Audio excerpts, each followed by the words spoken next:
Dernier intervenant de ce colloque, j'appelle Jean-Pierre Jougla. On a fait allusion tout à l'heure dans l'intervention de la dirigeante adjointe de la Mivilude d'une série d'enquêtes parlementaires qui ont été mises en œuvre en Europe et le déclenchement, en tout cas, des enquêtes parlementaires qui, je le rappelle, ont statut de juge d'instruction, ont enclenché, c'est l'affaire de l'ordre du temple solaire qui a déclenché l'enquête parlementaire française, et puis en Belgique en 1996, cette commission d'enquête aussi s'est penchée sur la situation, l'état des lieux des dérives sectaires en Belgique, parce qu'il y avait eu surtout, et Jean-Pierre va y faire allusion certainement, dans la septantaine de victimes, il y a eu 3 enfants mineurs qui ont été retrouvés morts, et ce qui a choqué l'opinion publique à l'époque. Et quand il y a un drame et que l'opinion publique est choquée, alors les pouvoirs publics se saisissent du problème. Ce n'est jamais dans l'autre sens. Les problèmes ne sont jamais pris à bras-le-corps en amont. Et j'en ai pu être le témoin pendant 26 ans de travail parlementaire. C'est toujours quand un drame est intervenu qu'alors on cherche des solutions parce qu'on a peut-être manqué de vigilance. Et donc je cède la parole pour cette dernière intervention à Jean-Pierre Jougla qui a rejoint la tribune. Et la parole Jean-Pierre. Merci André. Le 23 décembre prochain, il y aura 30 ans, jour pour jour, qu'on découvre en France, dans le Vercors, dans un endroit complètement perdu, 16 morts, qui sont morts dans les mêmes circonstances qu'une cinquantaine d'autres en Suisse et au Canada, un an ou 14 mois auparavant, c'est-à-dire qu'on retrouve des corps partiellement carbonisés, qu'on retrouve des corps qui ont été tués par des coups de feu de tout petit calibre, 22 longs rifles, parfois 9 trous dans le crâne des adeptes morts, qu'on retrouve les corps à chaque fois dans le cadre d'une mise en scène, d'un rituel, les corps, la plupart du temps, présentés en cercle ou en demi-cercle, avec ou sans habits ritueliques, avec les bijoux de l'ordre du temple solaire sur eux. On se rend compte que ces gens-là ont tous vécu dans une communauté, avec cette particularité que l'on retrouve dans la plupart des groupes sectaires, qu'elle était soit en milieu fermé, c'est-à-dire qu'ils ne sortaient pas de la communauté, et c'était le cas particulièrement pour certains enfants, soit qu'elle était en milieu ouvert, c'est-à-dire que les gens étaient en apparence libres d'aller et de venir. Et puis on s'est rendu compte qu'il y avait un projet commun à chacune de ces morts, qui en tout ont totalisé 74 morts. On s'est rendu compte qu'il y avait un projet qui consistait à sauver la planète d'une apocalypse qui était prévue. La théorie du groupe de le temple solaire était de penser que la Terre était un esprit, Gaïa, c'est tout à fait classique dans le New Age, et que cet esprit était paralysé, était enfermé dans une matérialité dont nous étions tous responsables. Depuis 2000 ans, l'esprit des humains vit dans une envie de matérialisation, s'est coupé d'une évolution spirituelle et donc a emprisonné l'esprit de Gaïa, a emprisonné l'esprit du Christ, et la mission donnée aux adeptes du temple solaire était de libérer l'esprit de la terre et l'esprit christique pour qu'une évolution puisse recommencer. Et dans la vision cataclysmique, apocalyptique, qui était celle du temple solaire, le constat a été fait que cette mission ne pouvait plus être remplie, parce que la matérialisation était trop dense, et qu'il fallait à ce moment-là que les élus se replient sur un lieu de survie qui était l'étoile Sirius.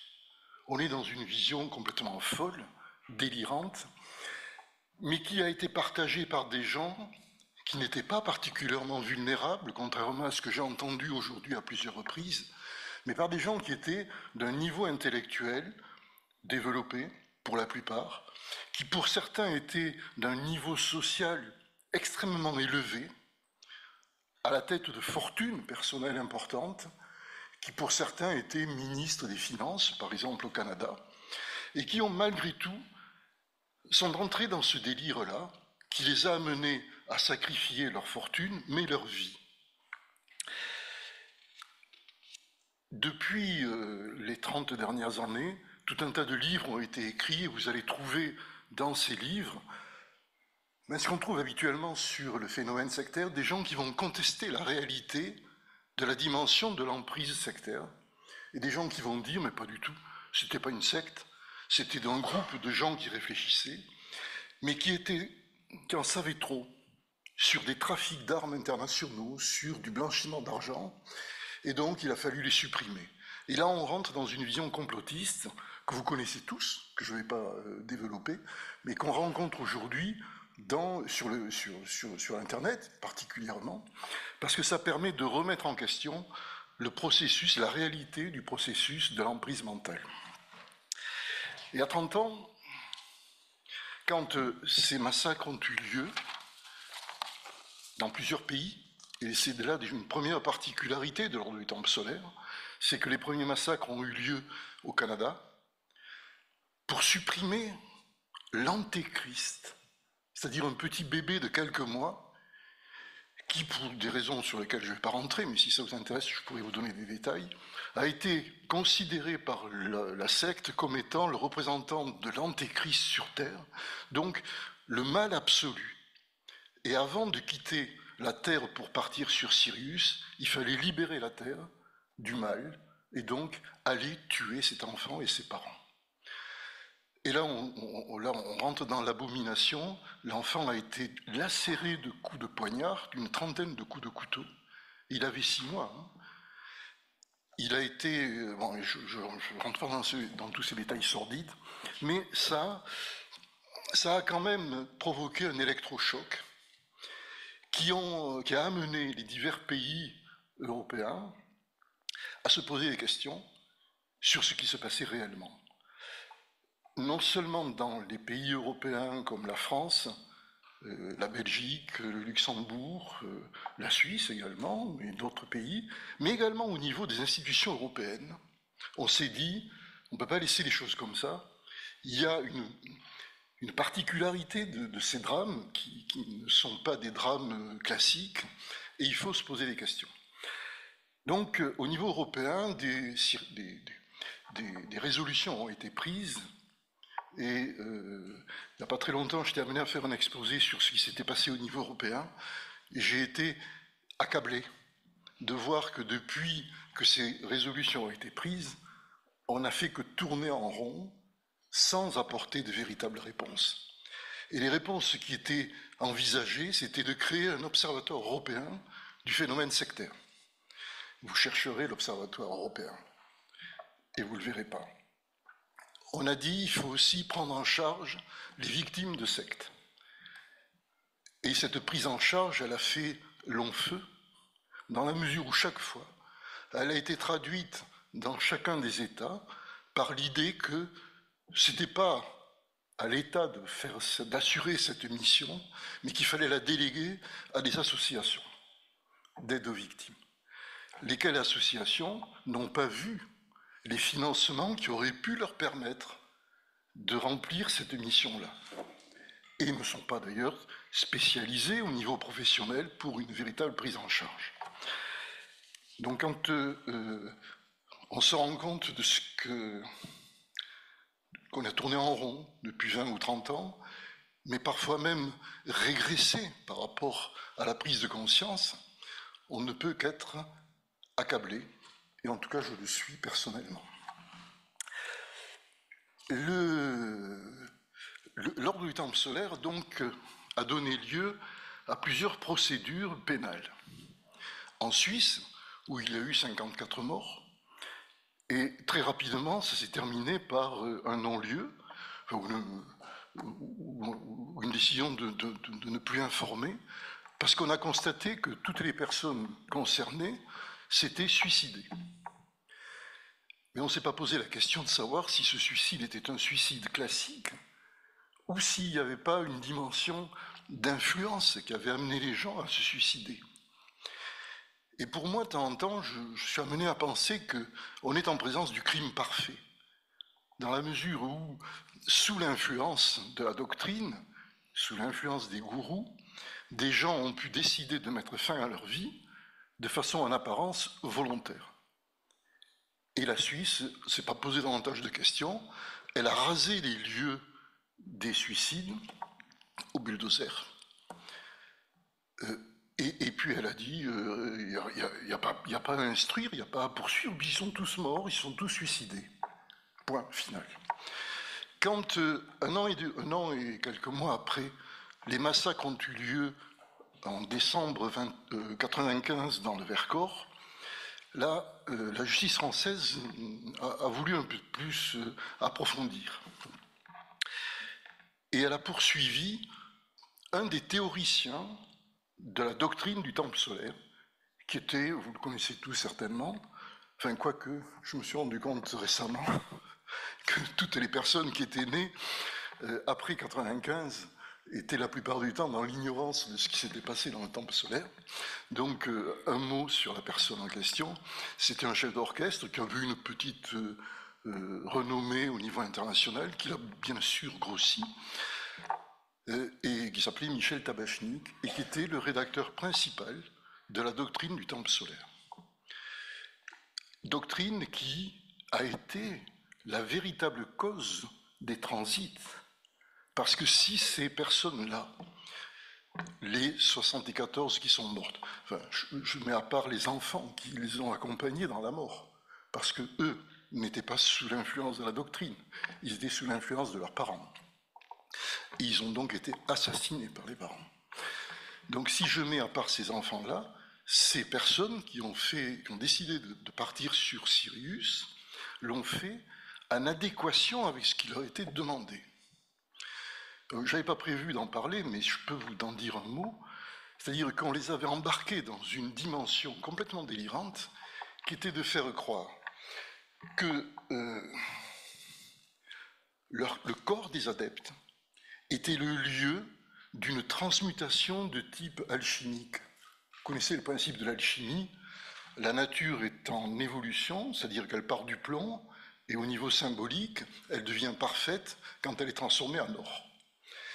Si vous expliquez ça à quelqu'un qui est dans la spiritualité, il comprend tout de suite de quoi il s'agit.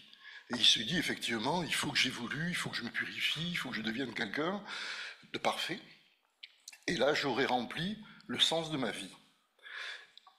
Avec cette particularité que la doctrine du temple solaire faisait croire aux adeptes que la matière qui était à transformer, c'était leur propre corps, les cellules de leur propre corps, et que les emmener passer à l'intérieur du groupe, à travers des pratiques, à travers des rituels, à travers des purifications physiques, une façon de s'alimenter, et ainsi de suite, aboutissait à transformer le carbone de leurs cellules en carbone supérieur, et que ce carbone supérieur étant réalisé, le corps devenait en quelque sorte transparent, aéré, lumineux, et que cette matière-là pouvait faire l'objet, par le biais de la carbonisation, de la transmutation qui libérerait l'énergie.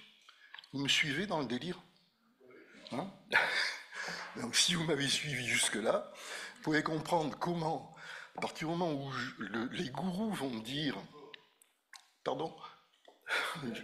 Non, à partir du moment où les gourous vont expliquer qu'il n'y a plus rien à espérer sur Terre, mais que par contre, le corps ayant été transmuté, ayant été transfiguré, il peut aller jusqu'à Sirius, où il va attendre que la Terre se soit elle-même purifiée pour revenir, pour continuer la mission. Les gens pouvaient partir dans cette espèce de trip délirant. Et c'est ce qui s'est passé à l'intérieur des temples solaires. Je vous raconte ça parce que 30 ans se sont écoulés, et cette approche-là, elle n'est pas répandue. Hein. Vous n'en entendrez pas souvent parler, mais c'est la réalité qui ressort du dossier. Vous avez des écrits de la secte qui expliquent tout ce que je suis en train de vous raconter, qui n'est pas du tout fantasmatique de ma part. Fantasme des gourous, mais pas de ma part. Et ça, c'est une véritable réalité qui est difficile à accepter. Donc, un peu ébranlé par cette réalité que je vous ai exposée en quelques mots, le législateur s'est dit, il faut faire quelque chose. Donc on a appliqué les directives européennes, les recommandations en tout cas, pour créer dans un premier temps en France un observatoire du phénomène sectaire. Cet observatoire du phénomène sectaire s'est rapidement transformé en mission interministérielle de lutte contre les sectes, la MILS, et qui a ensuite donné vie à la Miviludes, ce dont vous a parlé tout à l'heure Audrey Kayser. Tout ceci dans les années, autour des années 2000. Et parallèlement, le législateur, et c'est ça qui est intéressant, mais qui n'a pas été amené jusqu'à son aboutissement final, le législateur s'est dit, l'arsenal pénal que nous avons, qui permet de poursuivre les infractions classiques, qui sont les atteintes à la personne, les atteintes aux biens, n'est pas suffisant. On a affaire à autre chose, qui est ce que nous appelons, nous, communément, l'emprise, la mise sous emprise des personnes, qui font perdre aux personnes adeptes leur autonomie, leur liberté de conscience, leur capacité de raisonner par elles-mêmes. Et là, il faut trouver une solution. Et quand le législateur a commencé à travailler sur ce projet, c'est-à-dire dans les années 99-2000, on a été confronté à une levée de boucliers dont aujourd'hui on ne peut plus avoir conscience en France. C'est-à-dire que l'ensemble des groupes sectaires, et ce matin j'entendais parler de CAP pour les libertés, mais l'ensemble des groupes sectaires représentés par des syndicats de défense de sectes a vu relayer son argumentaire autour de l'idée qu'une loi spécifique porterait atteinte aux libertés fondamentales que sont les libertés associatives et la liberté de croyance. Et ce système d'attaque, de contre-feu, avait été repris à l'époque par les églises instituées. L'Église catholique, l'Église protestante avaient fait une levée de bouclier qui avait amené le législateur à ce moment-là à faire marche arrière.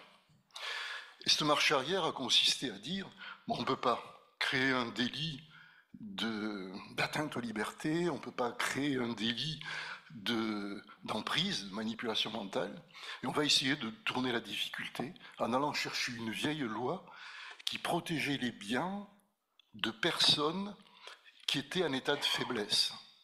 Et les personnes en état de faiblesse, c'était le vieillard, moi, la femme enceinte, le malade, mental ou physique, et l'enfant.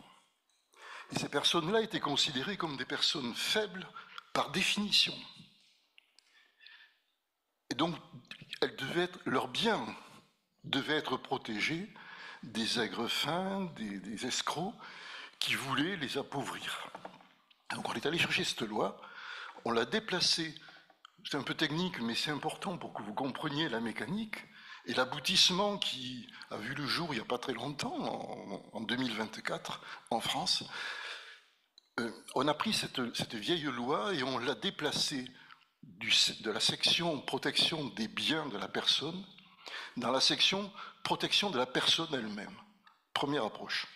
Et à ce moment-là, on a rajouté une autre catégorie de personnes qui pouvaient être mises dans un état de faiblesse. C'est l'adepte, c'est-à-dire la personne placée en état de sujétion psychologique ou physique. Et là, on a eu un outil qui aurait pu bien fonctionner et qui, en l'espace de 20 ans, 25 ans, a donné lieu à une soixantaine de décisions qui ont permis des condamnations de gourous et qu'on a considéré comme ayant mis des personnes en état de sujétion psychologique ou physique, les amenant en état de faiblesse.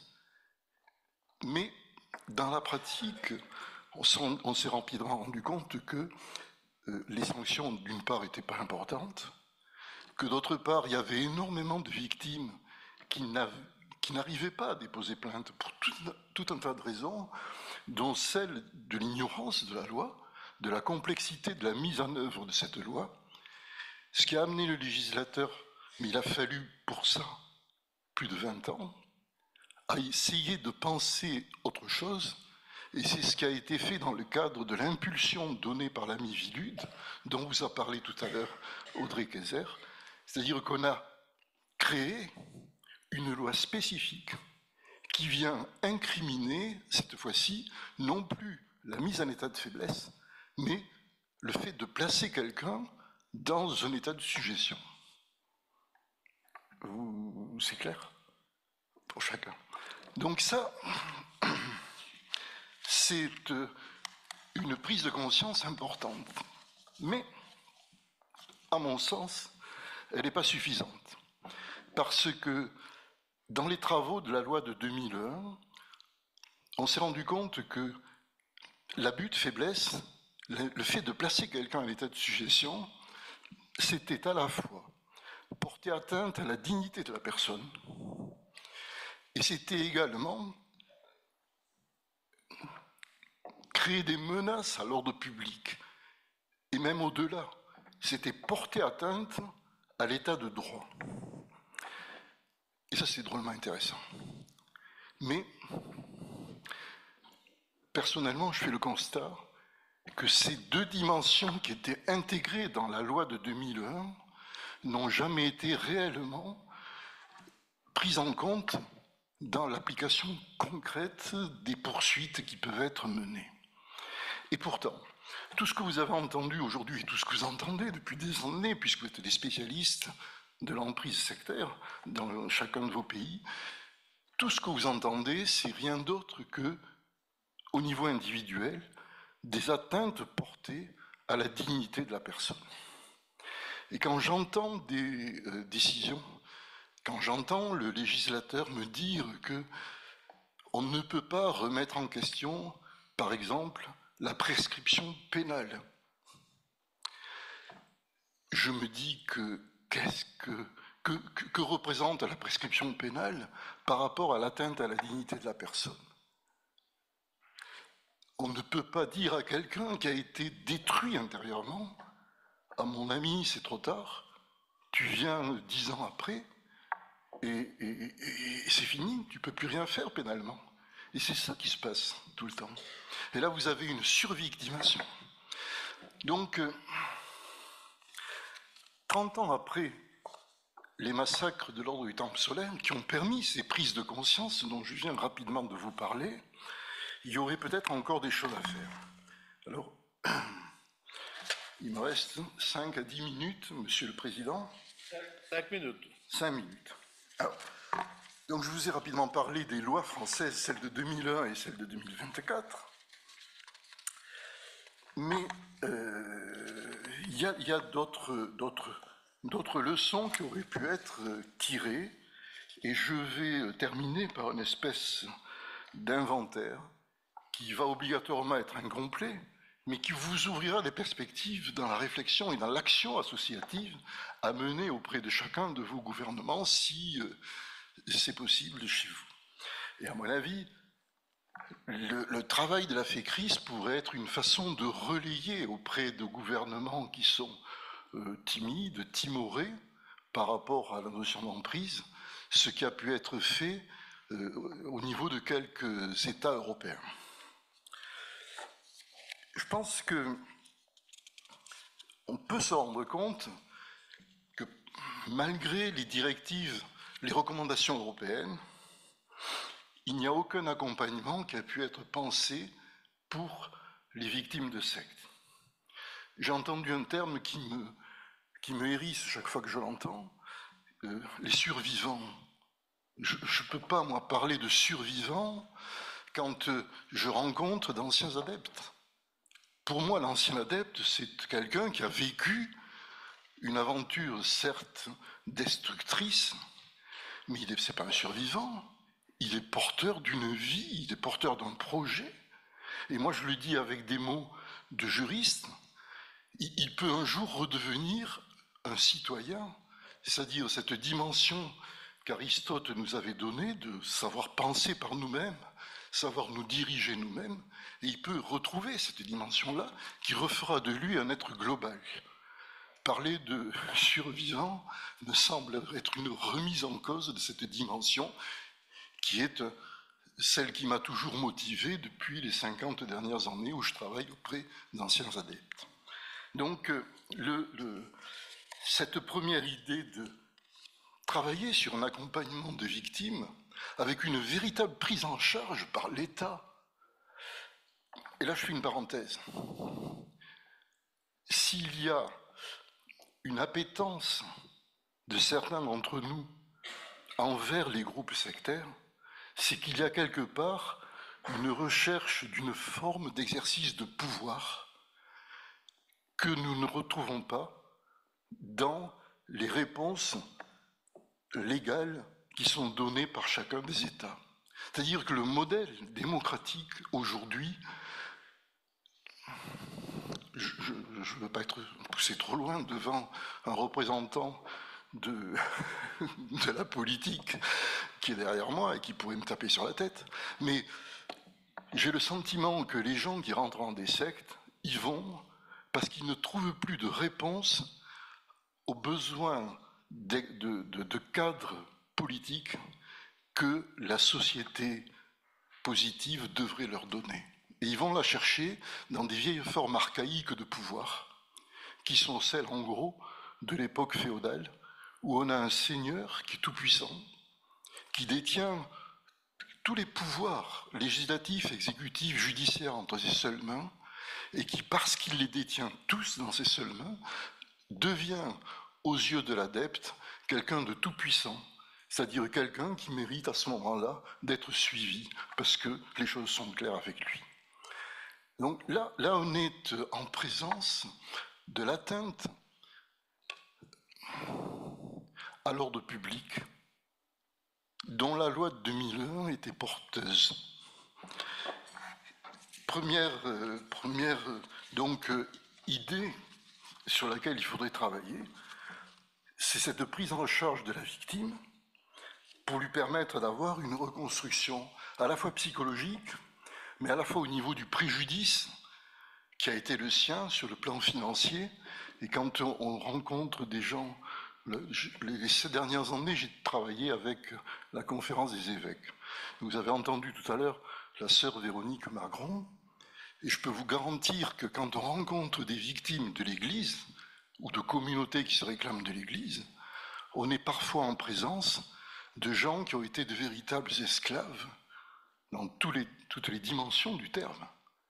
Et ces gens-là se retrouvent totalement dénudés, privés de tout repère, privés de toute aide, dans tous les sens du terme. Et ces gens-là doivent être aidés. Et c'est de la responsabilité de l'État. C'est pas de la responsabilité du monde associatif, c'est pas de la responsabilité de la société civile, c'est véritablement de la responsabilité de l'État. Et c'est un message, je crois, qui doit être porté, et qui doit être porté par la FECRIS. Moi, je suis trop vieux pour continuer à le porter. Mais parmi vous, il y a des gens qui doivent mener cette réflexion intellectuelle pour aller jusqu'au bout de ce raisonnement et aider les gens à redevenir de véritables citoyens, sans lesquels il ne peut pas y avoir de fonctionnement démocratique. Donc, on peut penser également à une véritable prise en charge financière de gens qui sont ruinés, mais totalement ruinés, qui ont coupé tout lien avec leur ancienne vie, pendant 10 ans, 20 ans, 30 ans.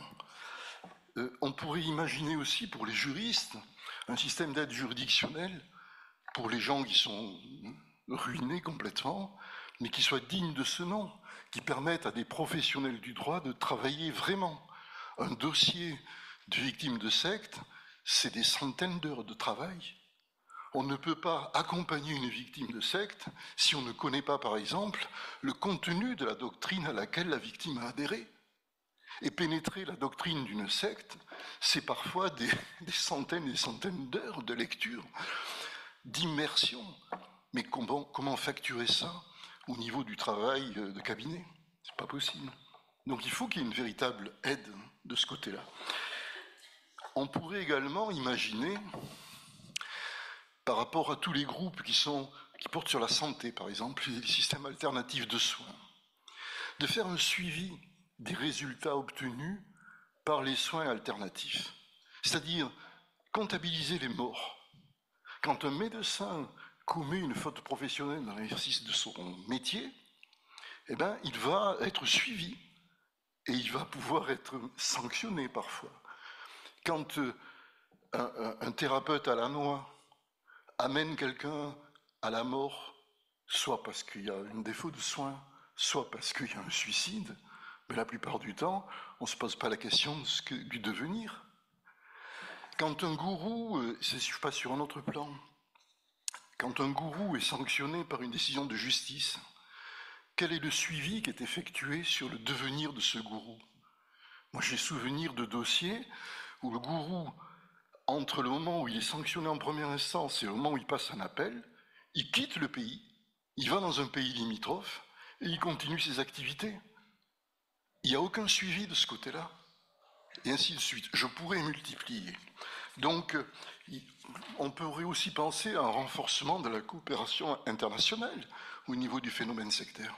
C'était prévu dans les recommandations européennes d'il y a déjà 20 ans. Il n'y a aucun suivi là-dessus. Peut-être au niveau financier, par le biais de Tracfin et d'autres systèmes. Mais sur le plan de l'emprise, aucune procédure n'est mise en place.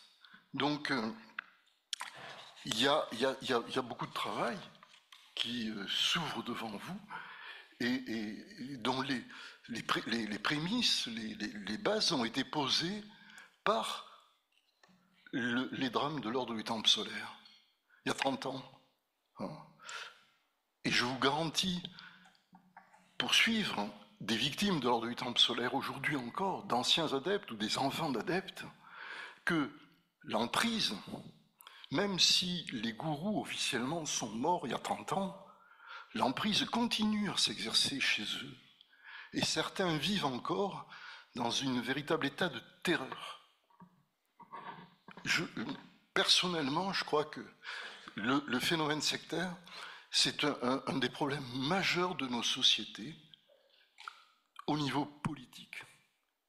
Et qu'il pourrait, s'il était bien présenté, permettre une prise de conscience qui amènerait des réponses au niveau d'une remise en question du fonctionnement de la politique. Je ne sais pas si je n'ai pas tout dit de ce que je voulais vous dire, mais 20 minutes, une demi-heure, ça passe vite, c'est la fin de l'après-midi. J'ai essayé de vous lancer des bases et puis de vous faire part de mon état de révolte, de mon état de colère, de mon sentiment d'impuissance par rapport à toutes ces victimes que vous avez entendues, qu'on entend tout le temps, quel que soit le groupe sectaire dans lequel ils sont passés. C'est toujours la même procédure qui est mise en place de destruction de l'autonomie de la personne.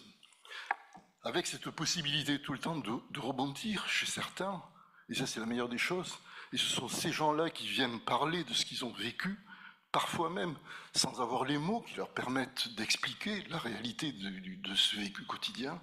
Et c'est pour ça que les professionnels doivent le faire à leur place, qui peuvent seuls faire prendre conscience. Voilà, j'ai dit ce que je voulais vous dire à peu près, et s'il y a des questions auxquelles je n'aurai peut-être pas de réponse, je suis à votre écoute. Bien. Merci Jean-Pierre.